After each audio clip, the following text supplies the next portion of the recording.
నమస్తే welcome to వీడియోస్టల్ news ముందుగా headlines CM Chandrababu Naidu అధ్యక్షతన ఎస్ఐపిబి సమావేశం మౌలిక వసతులకు లోటు లేకుండా ప్రణాళికలు అమలు చేయాలని అధికారులకు దిశానిర్దేశం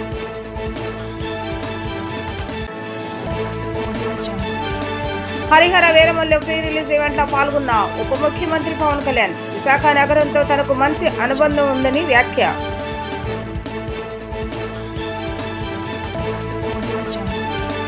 ఆంధ్రప్రదేశ్ ప్రజలకు మనమిత్ర ద్వారా మెరుగైన సేవలను కూటమి ప్రభుత్వం అందజేస్తుందన్న మంత్రి నారా లోకేష్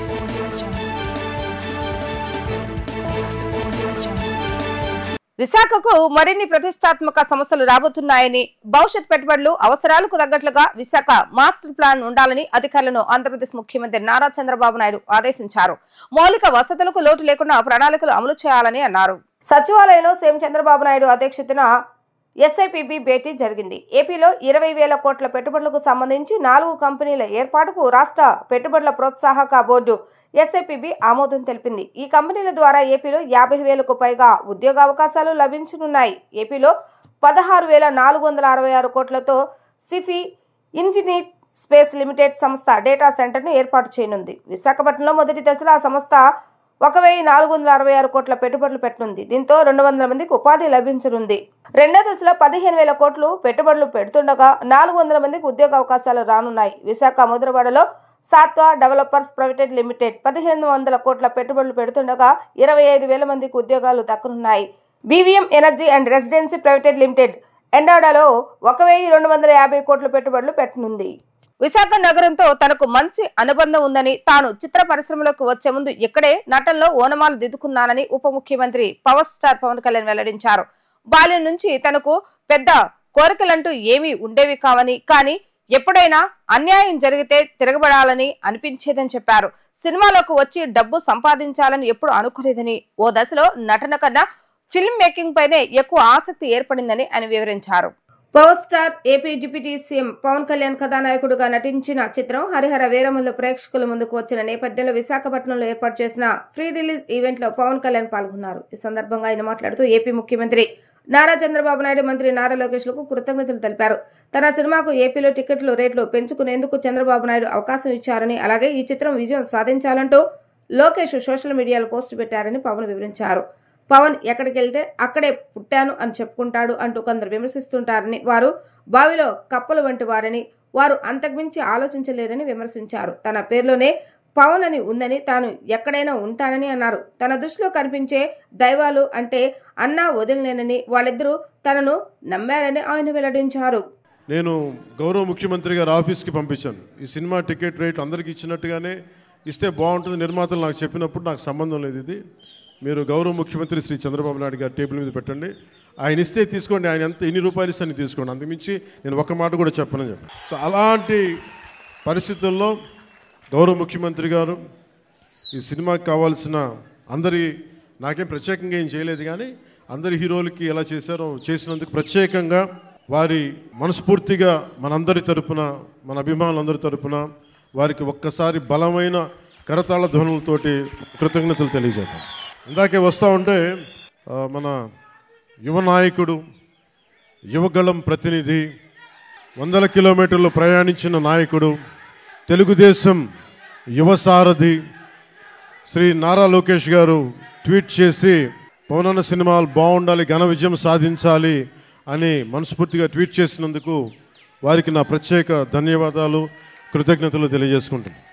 నాకు బయటికి 10 మంది మధ్యలోకి రావాలంటే చాలా ఇబ్బంది ఉండేది. రూమ్లోంచి బయటికి రావాలంటే సిగ్గుపడిపోయేవాడిని, ధైర్యం ఉండేది కాదు. కానీ లోపల చాలా ఆలోచించేవాడిని. ఏదన్నా సరే బయటకు వచ్చి ఏదైనా మాట్లాడాలి, గొంతు పెగల్చాలి అంటే లోపల బిగుసుకుపోయేది, భయం వచ్చేది, గొంతంతా ఉండలు పడిపోయాయి, ఉండలు చుట్టుకుపోయేది. అలాంటి సమయంలో మా అన్నయ్య గారు అడిగారు, నువ్వు ఏమవ్వాలని ఉందరా అంటే, నేను చాలాసేపు ఆలోచించాను. జస్ట్ బతకాలి ఉందని చెప్పాలనుకున్నా, ఆ మాట అంటే కొడతాడని చెప్పి చెప్పలే, ఏదో తెలివితే అట్లా చూపించుకున్నా. కానీ నాకు లోపల ఏముండిందంటే, నాకు ఏ కోరికలు లేవు. నాకు చిన్నప్పటి నుంచి నాకు పెద్ద ఏం కోరికలు లేవు, ఏదో మామూలుగా బతకడం తప్ప ఒక హీరో అవ్వాలనో లేదంటే సాధించాలనో లేదు. కానీ చిన్నప్పటి నుంచి ఉన్న ఒక్క మూల లక్షణం ఏంటంటే, అన్యాయం జరిగితే ఎదురుదాడి చేయాలని ఉంటుంది. నాకే జరగక్కర్లేదు, అలాగే సహాయం చేయాలనిపిస్తుంది. ఈ 2 లక్షణాలు తప్ప సినిమాలు చేద్దామని కానీ డబ్బులు సంపాదించాలని కానీ నాకు ఆలోచన లేదు. అలాంటి నాకు చదివేవాడిని. అలాంటి నాకు వీని ఇలా వదిలేస్తే ఎటు కాకుండా పోతాడని మా అన్నయ్య గారికి భయం వేస్తుందేమో. ఒక రోజున సత్యానంద్ గారిని పిలిపించి, ఆయన మంచుపల్లికి సినిమాలో ఆయన ఒక అసిస్టెంట్ డైరెక్టర్గా పనిచేస్తారంట. ఆయన పిలిపించి ఈయన ఢిల్లీ నేషనల్ స్కూల్ ఆఫ్ డ్రామాలో ఆయన అక్కడ చాలా పాల్గొని నేర్చుకుని ఆయన అలాంటి వ్యక్తిని తీసుకొచ్చి నాకు నన్ను ఆయనకి అప్పచెప్పి చేయమన్నారు. ఇప్పుడు ఇవన్నీ చెప్పాను అనుకోండి, ఈ పవన్ కళ్యాణ్ ఏ ఊరు వెళ్ళినా కనిగిరి వెళ్తే కనిగిరిలో పెరిగానంటాడు, వైజాగ్ వస్తే వైజాగ్లో పెరిగానంటాడు. కానీ నేనేం చేస్తాను, అందుకే నా పేరు పవనం. నేను తిరుగుతూ ఉంటాను, వెళ్తూ ఉంటాను. మనం పవనాలు అయితే అవి కూపస్తా మండూకాలు ఇలాగే మాట్లాడతారు. బావిలో కప్పలు గిరిగిసుకొని కూర్చుంటే వాళ్ళకి అర్థం కావు. పవనం తాలూకు శక్తి వాటికి అర్థం కాదు. పవనం సర్వంతర్యామి. సో అలాంటి నన్ను ఈరోజు సినిమా మేకింగ్ మీద కానీ వీటన్నిటి మీద అవగాహన వచ్చింది అంటే నాకు నా గురువు ఇచ్చిన నూరిపోసిన ధైర్యం. ఆంధ్రప్రదేశ్ ప్రజలకు మనమిత్ర ద్వారా మెరుగైన సేవలను కూటమి ప్రభుత్వం అందజేస్తుందని ఏపీ విద్యా ఐటీ శాఖ మంత్రి నారా లోకేష్ వ్యాఖ్యానించారు. గతంలో ఎయిర్పోర్టు ఎలా ఒక ప్రాంత రూపురేఖలు మార్చిందో చూశామని తెలిపారు. తెలంగాణ జీడీపీలో ఎయిర్పోర్ట్ వల్ల ఆదాయం 17% నుంచి 18% పెరిగిందని వివరించారు. ఏపీలో పెట్టుబడులు ప్రోత్సహించడమే లక్ష్యంగా పారిశ్రామికవేత్తలతో విజయవాడలో సమ్మిట్ నిర్వహించారు. యుఏఈ పెట్టుబడుల ఆకర్షణ లక్ష్యంగా ఈ సదస్సు జరిగింది. భారత్ యుఏఈ ఆర్థిక సంబంధాల బలోపేతంపై మంత్రి నారా లోకేష్ ఈ సదస్సులో ప్రసంగించారు. క్వాంటమ్ కంప్యూటింగ్ అమరావతిలో గేమ్ చేంజర్ అవుతుందని ఉద్ఘాటించారు. ఎవరు క్వాంటమ్ గురించి మాట్లాడినప్పుడు తాము క్వాంటమ్ యూజ్ కేసుల గురించి మాట్లాడుతున్నామని తెలిపారు. ఏఐ మంత్రిని కలిగి ఉన్న మొదటి దేశం యుఏఈ అని వెల్లడించారు. ఏపీ ఇప్పుడు ఏఐని అప్డేట్ చేసుకుని హ్యాకథాన్లు నిర్వహిస్తుందని వ్యాఖ్యానించారు. ఏఐ వల్ల ఉద్యోగాలు పోతాయని కొంతమందిలో ఆందోళన ఉందని, అయితే పారిశ్రామిక విప్లవం మరిన్ని ఉద్యోగాలు తెచ్చిందని అన్నారు. అలా ఏఐ కూడా చాలా ఉద్యోగాలు తెస్తుందని, ఏఐ మనకు వే ఆఫ్ లైఫ్ అని చెప్పారు. దీన్ని బేసిక్ డ్రాఫ్టింగ్ కు వాడతానని చెప్పుకొచ్చారు. ఈ సమావేశం సారాంశాన్ని సమ్రైజ్ చేయడానికి ఏఐని ఉపయోగిస్తున్నానని ఆయన పేర్కొన్నారు. You know, in the past we've seen how airport transforms the entire economy. Like look at Hyderabad airport, I think now contributes close to 16 or 18% of Telangana's GDP. I believe that's what data centers actually can do. And data centers can be the nucleus for actual innovation and to kickstart the entire economic activity. This is the foresight that we had way back in 2017-18 when ChatGPT in the current form didn't even exist. That's where we roped in all of them to come to Vizag to make it the data city for India. Last 5 years was a blip, but now we are sort of accelerating that journey. And we want to lead the entire data revolution in India, and we believe we have the right ingredients in Visakhapatnam. And definitely I'm leaning on G42 to support us in this journey. I think UAE and India have a lot in common. Definitely India is the future. We will be a $30 trillion economy by 2047, no questions about it. And Andhra Pradesh will be about a $2.5 trillion economy by then. So we have great aspirations. And then we have the fire in ourselves to actually deliver this. And to be fair, a flight from UAE to Visakhapatnam or Vijayawada is not more than 3 hours. So we are a lot closer to them than Europe is or US is. So I think there's a lot more synergies that we can actually build on. I think there's a lot for Andhra to learn in terms of the investments now you're doing in the UAE. Second, as a HRD minister for me, it's exciting times because curriculum revamp is required. Gone are those days of traditional programming. I think now we are coming about with the AI age and quantum, which is the next revolution. So the first quantum 150-bit qubit computer is going to be coming here to Amravati. And that's where I think there's a lot of areas that we can actually collaborate in terms of curriculum, in terms of investments. We did discuss opportunities about data embassies, where India's data can be housed in an embassy in UAE and vice versa, hopefully in Visakhapatnam. And I think this kind of collaboration at a G2G level, I think is going to be critical for both our countries to sort of now work together and really strengthen our relationships. So I was jokingly telling Manu that if I implement AI and traffic violation, then I'll be out of a job. I think it's something that we need to learn, bring it slowly in, and we need to create the entire impetus in the right direction, because the harsh reality sometimes does hurt. But I think we have to prepare the public of Andhra Pradesh in the right direction to actually adopt AI. Saying that, I think, to be fair, there's a lot of fear around AI, whether we will lose jobs. And my only say has been that every industrial revolution has ended up creating more jobs than it has displaced. And countries that have adopted to that industrial revolution have done exceedingly well. So in the IT revolution, India has been the biggest gainer. I believe in the AI revolution, India will be the biggest gainer. But I think there's a lot to lean on to UAE and what they're doing, and specifically in G42. And there's something for us to sort of learn and look at the areas of synergy and implement those here in Andhra Pradesh. ముఖ్యమంత్రి నారా చంద్రబాబు నాయుడు అధ్యక్షతన AP cabinet భేటీ అయింది. BPS, LRS స్కీములకు cabinet ఆమోదం తెలుపనుంది. Building, ఫినలైజేషన్, లేఅవుట్ల రెగ్యులరేషన్లకు ఆమోదం వల్ల నిర్మాణాలు, లేఅవుట్లు క్రమబద్ధీకరించుకునే అవకాశం ఉంది. సచివాలయంలో ముఖ్యమంత్రి నారా చంద్రబాబు నాయుడు అధ్యక్షతన ఏపీ కేబినెట్ భేటీ అయింది. సింగపూర్ పర్యటనకు సంబంధించి కూడా కేబినెట్ లో చర్చించే అవకాశం ఉంది. ఏపీకి పెట్టుబడులు, కొత్త పరిశ్రమలు లక్ష్యంగా బాబు సింగపూర్ టూర్ పై చర్చ జరగనుంది. ఎస్ఐపిబి ప్రతిపాదనలకు ఆమోదం తెలపనుంది. సిఆర్డీ ప్రతిపాదనలకు సంబంధించి చర్చ జరిగింది. నాలా చట్ట సవరణకు సంబంధించి చర్చించనుంది. పలు సంస్థలకు భూ కేటాయింపులపై కేబినెట్ లో నిర్ణయం తీసుకుంది. 4 కొత్త పాలసీలకు సంబంధించి కేబినెట్ లో చర్చ జరిగింది. ప్రభుత్వంలో సైన్స్ అండ్ టెక్నాలజీ కొత్త శాఖ ఏర్పాటుకు సంబంధించి కేబినెట్ లో చర్చించే అవకాశం ఉంది. 2వ విడత ల్యాండ్ పూలింగ్ కు సంబంధించి టేబుల్ ఐటమ్ గా చర్చించే అవకాశం ఉంది. ప్రపంచ దేశాలకు పెద్ద సవాలుగా మారిన పేదరికాన్ని నిర్మూలించేందుకు ఆంధ్రప్రదేశ్ ప్రభుత్వం P4 పేదరికాన్ని పారదోలే కార్యక్రమం అనే సమగ్ర విధానాన్ని రూపొందించిందని రాష్ట్ర పౌర సరఫరాల శాఖ మంత్రి నాదెండ్ల మనోహర్ తెలిపారు. P4 కార్యక్రమం వివరాలతో త్వరలో www.povertyp4@ap.government.in వెబ్సైట్ కూడా అందుబాటులోకి తీసుకొస్తున్నామని ఆయన వెల్లడించారు. సచివాలయంలో మంత్రి నాదెండ్ల మనోహర్ అధ్యక్షతన జరిగిన తెనాలి విజన్ యాక్షన్ ప్లాన్ సమావేశం అనంతరం ఆయన అధికారులతో కలిసి P4 పోస్టర్ను ఆవిష్కరించారు. ఈ సందర్భంగా మంత్రి మాట్లాడుతూ కూటమి ప్రభుత్వం 2047 విజన్లో భాగంగా 2029 నాటికి 50 లక్షల కుటుంబాలను పేదరికం నుంచి అభివృద్ధి వైపు నడిపించేందుకు ఈ బృహత్కర కార్యక్రమాన్ని రూపొందించిందని వివరించారు. పేదల సంక్షేమం, సమాజంలో ఆర్థికంగా వెనుకబడిన వర్గాలను గుర్తించి వారికి అవసరమైన మద్దతు కల్పించడం ఈ కార్యక్రమం యొక్క ముఖ్య ఉద్దేశమని అన్నారు. నిరుపేద కుటుంబాలను బంగారు కుటుంబాలుగా మార్చడమే P4 ప్రధాన లక్ష్యమని ఆయన పునరుద్ఘాటించారు. తెనాలి నియోజకవర్గంలో సుమారు 14,280 బంగారు కుటుంబాలను ఇప్పటికే గుర్తించామని, వారికి అండగా నిలిచేందుకు 376 మంది వ్యక్తులు ముందుకు వచ్చారని తెలిపారు. వీరు దాదాపు 3,289 మందిని దత్తత తీసుకున్నారని చెప్పారు. డేటా వెరిఫికేషన్ అనంతరం వీరి సహకారంతో ఆ కుటుంబాలకు ఉపాధి, విద్యకు తోడ్పాటు, వ్యవసాయ సాగు, మార్కెటింగ్, బ్యాంకు రుణాలు, దీర్ఘకాలిక వ్యాధులున్న వారికి వైద్య సహాయం వంటి అంశాల్లో సహాయాన్ని అందజేయడం జరుగుతుందని అన్నారు. కార్మికుల సామాజిక ఆరోగ్య భద్రత లక్ష్యంగా నూతన స్త్రీ ఆరోగ్య బీమా పథకంతో కార్మికుల జీవితాలకు ధీమా కల్పిస్తున్నామని ఈఎస్ఐసి ప్రాంతీయ డైరెక్టర్ ఎం రామారావు పేర్కొన్నారు. ఈ పథకాన్ని కర్మాగారాలు, సంస్థ యాజమాన్యాలు, ఉద్యోగులు, కార్మికులు స్వచ్ఛందంగా సద్వినియోగం చేసుకోవాలని సూచించారు. ప్రస్తుతం రాష్ట్రంలో మొత్తం 69,632 కర్మాగారాలు, సంస్థలు నమోదయ్యాయని, దాదాపు 14 లక్షల మంది ఉద్యోగులు ఈ పథకం కింద ఉన్నారని ఎం రామారావు వివరించారు.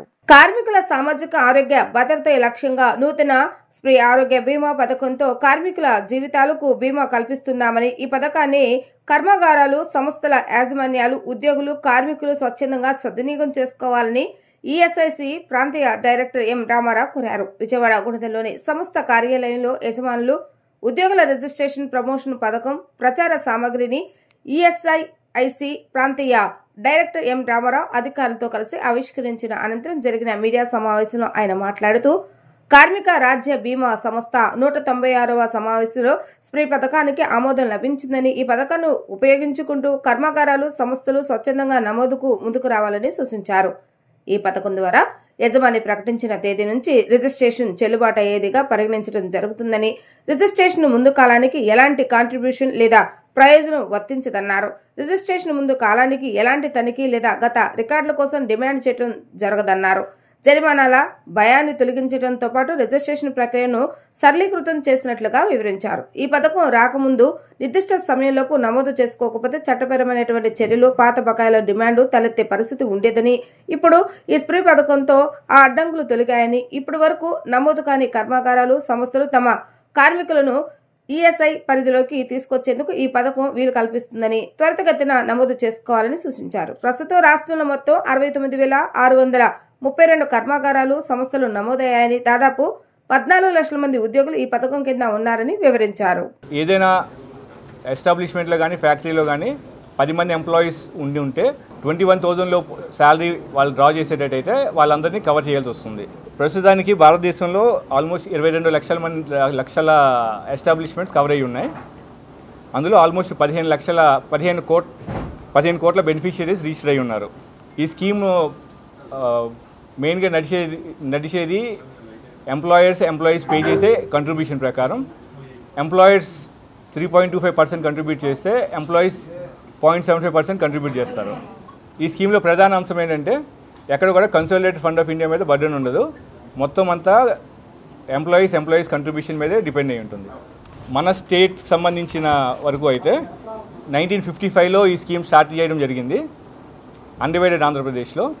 ప్రస్తుతానికి మనకున్న 26 డిస్ట్రిక్ట్లో 679 మండలాల్లో మొత్తం విస్తరించి ఉంది స్కీమ్. మనకి ప్రస్తుతానికి 14 లక్షల ఐపీస్ రిజిస్టర్ అయ్యి ఉన్నారు. ఒక 69,000 ఎంప్లాయర్స్ రిజిస్టర్ అయ్యి ఉన్నారు. స్కీమ్ని ఆంధ్రప్రదేశ్లో రన్ చేయనందుకు మనకు ఒక విజయవాడలో ఒక రీజనల్ ఆఫీస్ ఉంది, విశాఖపట్నంలో, తిరుపతిలో సబ్ రీజనల్ ఆఫీసెస్ ఉన్నాయి. అలానే ఒక 19 బ్రాంచ్ ఆఫీసెస్, ఒక 4 డిసిబిఓ అంటే డిస్పెన్సరీ కమ్ బ్రాంచ్ ఆఫీస్, ఒక 79 డిస్పెన్సరీస్, ఒక 4 స్టేట్ రన్ హాస్పిటల్స్, ఒక కార్పొరేషన్ రన్ హాస్పిటల్స్ ఆంధ్రప్రదేశ్లో రన్ అవుతున్నాయి. మనకి state run hospitals Visakhapatnam, Rajahmundry, Vijayawada, తిరుపతిలో ఉన్నాయి. కార్పొరేషన్ రన్ చేసే హాస్పిటల్ కాకినాడలో ఉంది. ఈఎస్ఐ నుంచి ముఖ్యంగా 5 రకాల బెనిఫిట్లు ఉంటాయండి. మొదటి బెనిఫిట్ మెడికల్ బెనిఫిట్. అది ఒక ఏదైనా ఎంప్లాయీ మొదటి రోజు నుంచి బెనిఫిట్ పొందవచ్చు. జాయిన్ అయిన దగ్గర ఏదైనా ఉద్యోగంలో చేరిన తర్వాత ఏమైనా మెడికల్ రిక్వైర్మెంట్ వస్తే ఈఎస్ఐ డిస్పెన్సరీ నుంచి కానీ హాస్పిటల్స్ నుంచి కానీ, ఒకవేళ మా దగ్గర ఆ సదుపాయం లేకపోతే కావాల్సిన సదుపాయం టైఅప్ హాస్పిటల్ నుంచి కానీ మెడికల్ ఫెసిలిటీ ఇవ్వడం జరుగుతుంది. ఇది డే 1 నుంచి ఇవ్వడం జరుగుతుంది. అలానే సిక్నెస్ బెనిఫిట్. ఒకవేళ ఏదైనా ఉద్యోగికి ఏమైనా ఇంట్లో ఉండవలసిన అవసరం వస్తే అనారోగ్యం వల్ల వాళ్ళకు కూడా ఇంట్లో ఉన్నప్పుడు 70% ఆఫ్ ది శాలరీ ఇవ్వడం జరుగుతుంది. అలానే డిసేబుల్మెంట్ బెనిఫిట్. దీని ప్రకారం ఎవరైనా ఎంప్లాయీకి ఏమైనా ఎంప్లాయ్మెంట్లో ఉన్నప్పుడు డిజేబుల్మెంట్ అయితే అది టెంపరీ కావచ్చు, పర్మనెంట్ కావచ్చు, 90% of the salary ESI pay చేస్తుంది. Dependent benefit. దీని ప్రకారం ఏదైనా ఎంప్లాయ్మెంట్ వల్ల మరణిస్తే వాళ్ళకి 90% ఆఫ్ శాలరీ వాళ్ళ డిపెండెంట్స్కి పే చేయడం జరుగుతుంది వాళ్ళ లైఫ్ లాంగ్. ఇందులో అన్ని రకాల ఎంప్లాయీస్ కవర్ అవుతారండి. కాంట్రాక్ట్ అని, టెంపరీ అని, పర్మనెంట్ అని ఏం డిఫరెన్షియేషన్ ఉండదు. అందరు ఎంప్లాయీస్ కవర్ అవుతారు. తర్వాత డే 1 నుంచి అన్ని బెనిఫిట్స్ వస్తాయి. తర్వాత దీనికి అప్పర్ ఏజ్ లిమిట్ ఏమీ లేదు. ఏ ఏజ్ లిమిట్ వరకైనా ఇవ్వడం జరుగుతుంది. అలానే మెడికల్ బెనిఫిట్కి అప్పర్ సీలింగ్ ఉండదు. ఎన్ని లక్షలైనా ఎన్ని కోట్లైనా ఈఎస్ఐ భరించగలదు. అలానే రిటైర్ అయిపోయిన తర్వాత కూడా కేవలం నెలకు 10 రూపాయలు పే చేయడంతో వాళ్ళకి అన్ని రకాల బెనిఫిట్లు ఇవ్వడం జరుగుతుంది. సార్, ఆంధ్రప్రదేశ్లో మనకి 14 lakh ఐపీస్ ఉన్నారండి రిజిస్ట్రేషన్. ఎంప్లాయర్స్ అయితే ఒక 69,000 ఎంప్లాయర్స్ ఉన్నారండి స్టేట్లో. లాంచ్ అంటే యాక్చువల్లీ జూలై 1 నుంచి స్టార్ట్ అయిందండి. ఇప్పటి వరకు ఒక 700 to 800 అయ్యారు. దీనికి యాక్చువల్గా ఏంటంటే పబ్లిసైజ్ చేయడం గురించి ఈ కాన్ఫరెన్స్ పెట్టడం జరిగింది.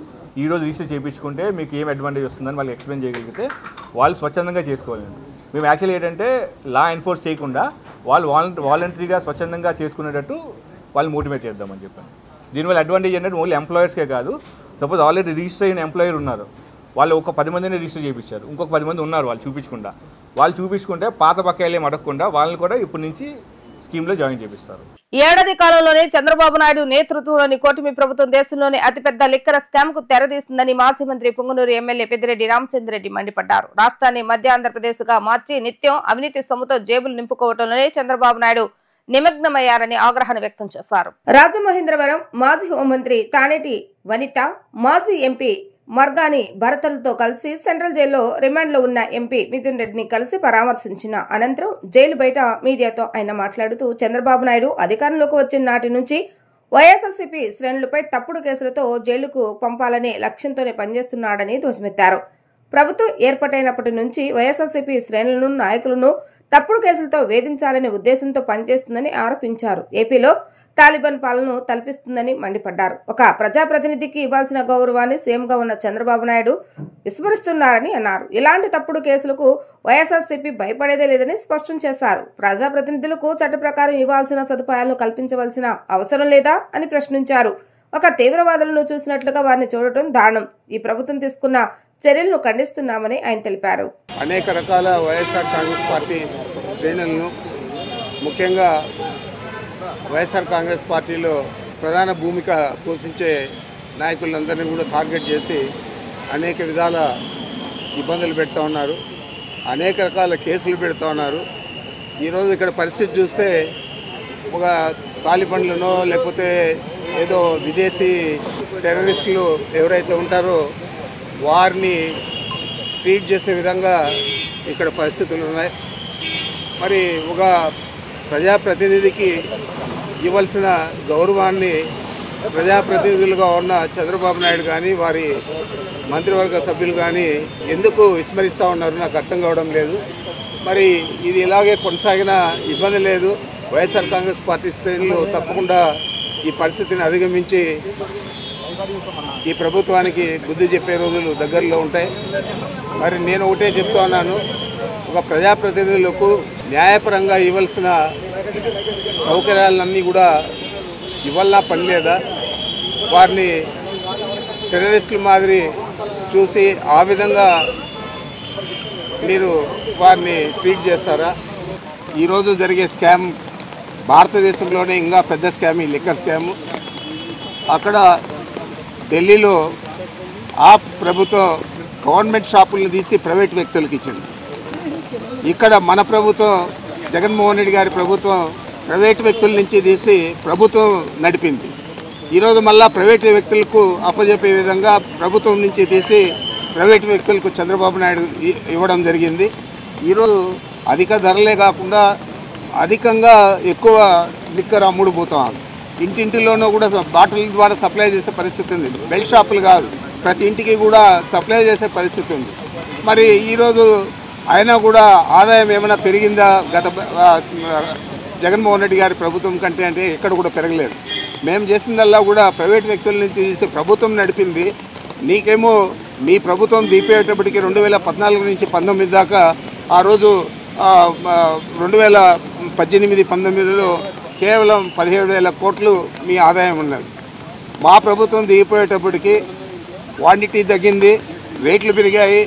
మేము అధిక ధరలు పెట్టి గవర్నమెంట్ నుంచి తీసి రాష్ట్రంలో తమ ప్రభుత్వం అధికారంలోకి వచ్చిన తర్వాత అర్హులైన ప్రతి ఒక్కరికి సంక్షేమ పథకాలు అందజేస్తున్నామని మంత్రి వాసంశెట్టి సుభాష్ స్పష్టం చేశారు. త్వరలోనే కొత్త రేషన్ కార్డులు ఇస్తున్నామని ప్రకటించారు. సంక్షేమంతో పాటు అభివృద్ధిపై కూడా దృష్టి పెట్టామని వెల్లడించారు.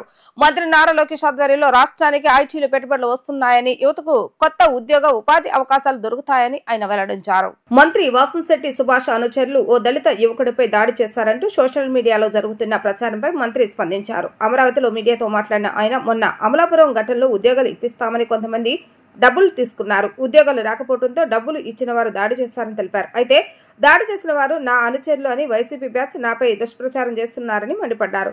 అవసరం లేని విషయాలను ట్రోల్ చేస్తున్నారని ఫైర్ అయ్యారు. గత ప్రభుత్వంలో దాచుకున్న జగన్ మద్యం తాగి మాట్లాడుతున్నారంటూ ఎద్దేవా చేశారు. ఇక నా అనుచరులు దాడి చేశారు అంటున్నారు. అనుచరులు అంటే నాతో తిరిగారా, నా కారు ఎప్పుడైనా ఎక్కారా అని ప్రశ్నించారు.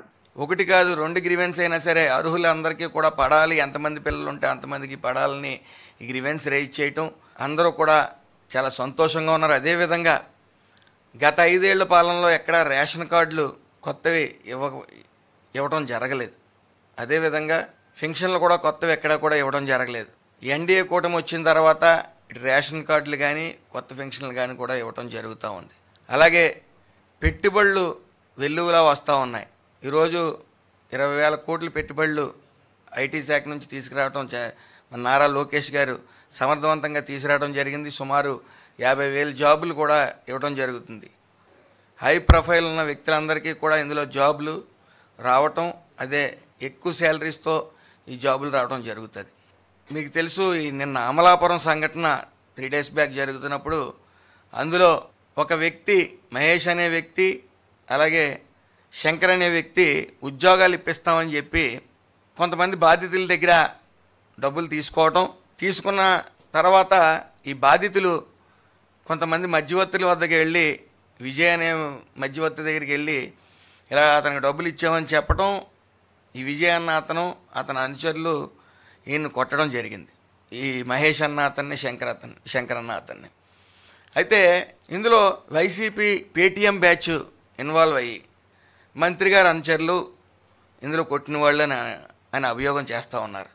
కొట్టిన వ్యక్తి ఎవరైనప్పటికీ చట్టం అతని చేతిలోకి తీసుకోవడం జరిగింది. అతను కొట్టే అర్హత అతనికి లేదు. అయితే కొట్టడం వల్ల అతను ఏ శిక్ష అయినా సరే వేయమని చెప్పడం జరిగింది. అతనికి అసలు బయటకు వదలవద్దు, అతని వెనకాల ఎవరైతే ఉన్నారో అందరినీ కూడా బయటికి లాగండి. ఇందులో అలాంటి వ్యక్తుల్ని మన సభ్య సమాజంలో వెనువెంటనే వదిలేస్తే మళ్ళీ ఈ కులాంతరంగా గొడవలు జరుగుతాయని చెప్పడం జరిగింది. అయితే వైసీపీ బ్యాచ్ అంతా కూడా నా అనుచరులు అంటూ ఉన్నారు. నా అనుచరులు అవ్వడానికి నా కారులో తిరుగుతున్నారా, లేకపోతే నా దగ్గర ఉద్యోగాలు చేస్తున్నారా అని అడుగుతూ ఉన్నాను. వాళ్ళందరూ కూడా నా గ్రామం అయితే, నా గ్రామంలో ఉన్న వాళ్ళందరూ కూడా నా అనుచరులు అవ్వాలని లేదు. నాతో ఫోటోలు దిగుతారు, లేకపోతే నా గ్రామంలో నాతో పాటు ఒక గ్రామస్తుడు అవటం వల్ల అతను నా అనుచరులు అంటాం అవివేకం అని తెలియజేసుకుంటూ, అలాగే ఏదైతే ఎల్లమెల్లి విజయ్ అనే వ్యక్తి కొట్టాడో ఆ కొట్టిన వ్యక్తి కొడుకు మా కాలేజీలో చదువుతూ కొద్ది పోకిరీ వేషాలు వేస్తూ ఉంటే అతను సస్పెండ్ చేయడం కూడా జరిగింది. అయితే అక్కడ తప్పు జరిగితే ఉపేక్షించే పరిస్థితి లేదు అని అది క్లియర్ కట్గా మేము చెప్పదలిచాం. ఈ వైసీపీ పేటీఎం బ్యాచ్ నిరంతరం ఏదో ఆశిస్తూ ఉన్నారు. ఇక్కడ చూడవలసింది ఒకటే, మోసపోయిన వాళ్ళు, మోసం చేసిన వాడు. మోసం చేసిన వాడిని కొట్టిన వాళ్ళు దోషులుగా ఉన్నారు. ఈ రోజున ఖచ్చితంగా శిక్షించవలసిందే వాళ్ళు, ఎంతటోళ్ళైనా ఏదైనా సరే. అలాగే సంబంధం లేని వాళ్ళని దీంట్లో తీసుకుని వచ్చి ఏదో 4 పోస్టులు పెట్టి వైసీపీ అఫీషియల్ పేజీలో పెట్టేసినంత మాత్రాన అక్కడ ఇంటెలిజెన్స్ ఉంటుంది, చట్టం దాని పని అది చేసుకుపోతుంది. చట్టాన్ని చేతిలో తీసుకున్న వాళ్ళని ఉపేక్షించమని అన్నం తింటున్న వాళ్ళు ఎవరో కూడా అనరు.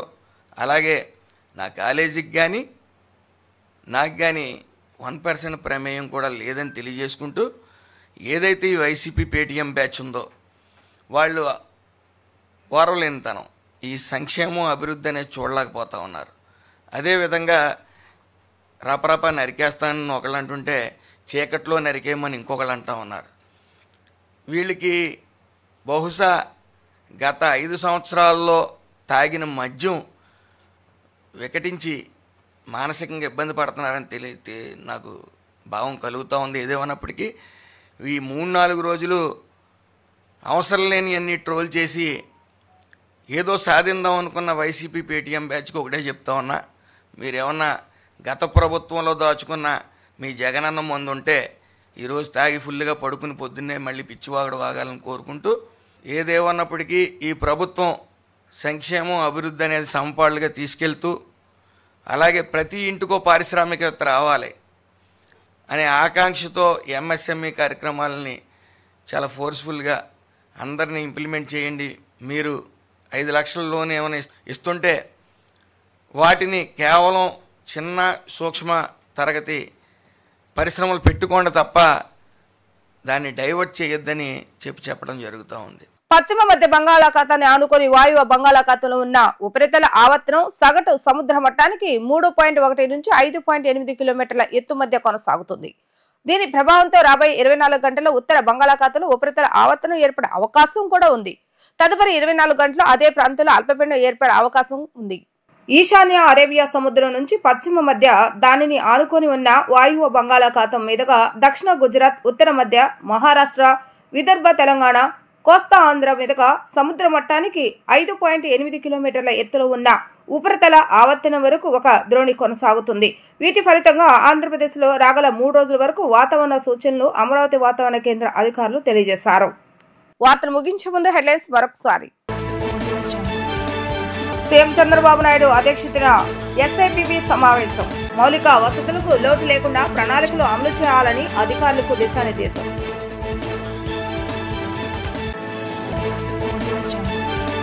Harihara Veeramallu pre release event లో పాల్గొన్న ఉప ముఖ్యమంత్రి పవన్ కళ్యాణ్. విశాఖ నగరంతో తనకు మంచి అనుబంధం ఉందని వ్యాఖ్య.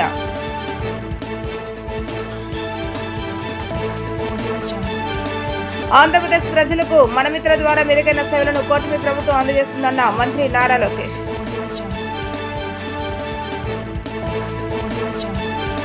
ఇవి ఈ రోజు వార్తా విశేషాలు. మరలా తిరిగి ప్రసారమే వార్తల్లో మళ్ళీ కలుద్దాం. అంతవరకు సెలవు. నమస్కారం.